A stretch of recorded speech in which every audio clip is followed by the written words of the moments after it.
అందరికీ నమస్కారం అండి. జనవరి 25 రథసప్తమి చాలా శక్తివంతమైన రోజు. ఈ రోజున పాటించవలసిన నియమాలేంటో ఇప్పుడు మనం ఈ వీడియోలో వివరంగా తెలుసుకుందాం. అంతకన్నా ముందు ఈ వీడియోని లైక్ చేసి ఓం శ్రీ మాత్రే నమః అని కామెంట్ చేయండి. ఇక వివరాల్లోకి వెళ్ళినట్లయితే ఈరోజు అంటే ఇప్పటికే మాఘమాసం ప్రారంభమైపోయింది. ముక్కోటి దేవతలకు ఇష్టమైన మాసం ఈ మాఘమాసం. జనవరి 25 ఆదివారం రోజు రథసప్తమి వచ్చింది.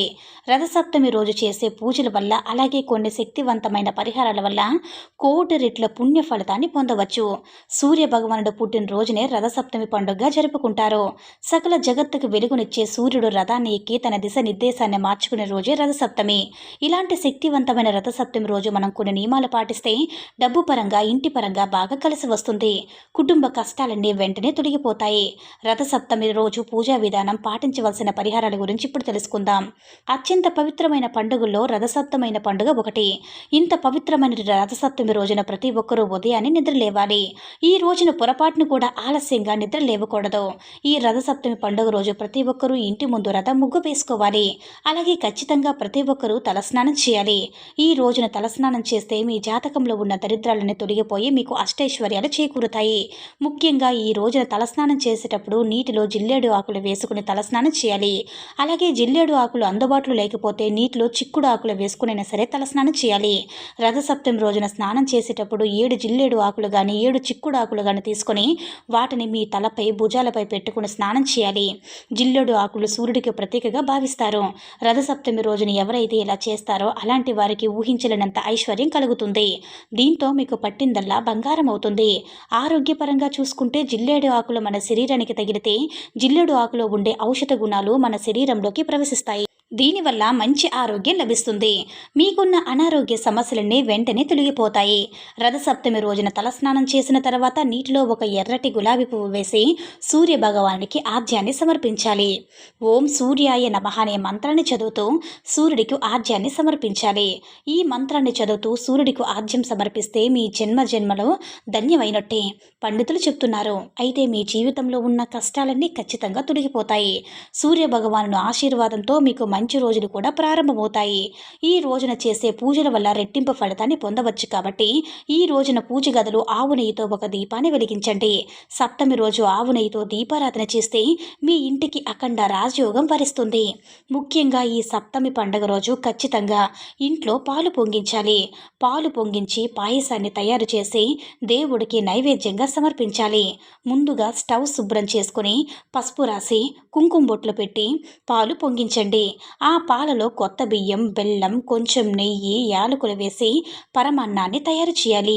ఈ పరమాన్నాన్ని దేవుడికి నైవేద్యంగా పెట్టేటప్పుడు చిక్కుడు ఆకు పైన పరమాన్నాన్ని వేసి దేవుడికి నైవేద్యంగా సమర్పించి మీ మనసులో మీరు ఏ కోరిక కోరుకుంటే ఆ కోరిక ఖచ్చితంగా నెరవేరుతుందని మన నమ్మకం.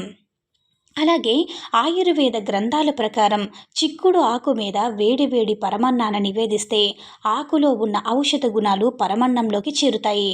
అయితే ఆ నైవేద్యాన్ని ఇంట్లో అందరూ కూడా స్వీకరించడం వల్ల ఎలాంటి సమస్యలు ఆరోగ్యపరమైనటువంటి సమస్యలు రాకుండా జీవితాంతం కూడా ఆరోగ్యంగా ఉంటారు. చిక్కుడు ఆకులు అందుబాటులో లేకపోతే తమలపాకు మీదైనా సరే దేవుడికి నైవేద్యాన్ని నివేదించవచ్చు.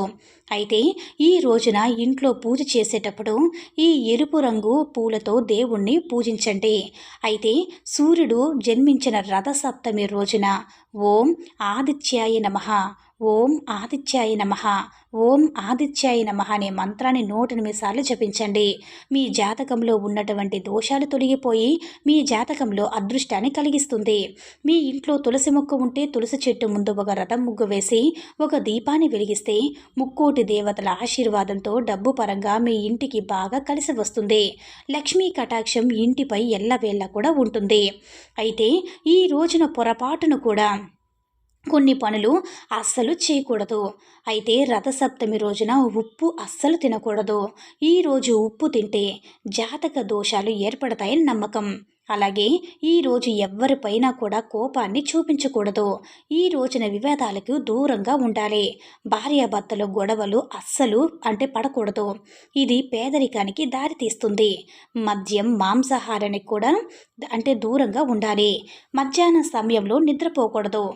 ఈ రోజున సాయంకాల సమయంలో ఏదైనా సరే శివాలయానికి వెళ్ళి శివుణ్ణి దర్శించుకుంటే చాలా చాలా మంచిది. అన్నిటికంటే ముఖ్యంగా ఈ రోజున మీ ఇంట్లో సూర్య యంత్రాన్ని పెట్టుకుంటే మీకు చాలా మంచిది. ఇంట్లో ఎలాంటి కష్టాలు లేకుండా ఉంటాయి. ఈ రోజున ఆదిత్య హృదయం చదివితే చాలా మంచిది.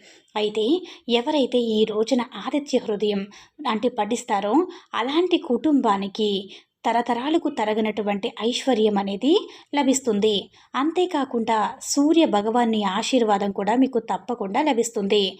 ఈ రోజున చిమిలి దానం చేస్తే మీ కుటుంబానికి సకల శుభాలు కూడా చేకూరుతాయి. ఈరోజు సూర్యదేవుడు తన శక్తివంతమైన కిరణాలతో తన భక్తులందరినీ కూడా ఆశీర్వదిస్తారు.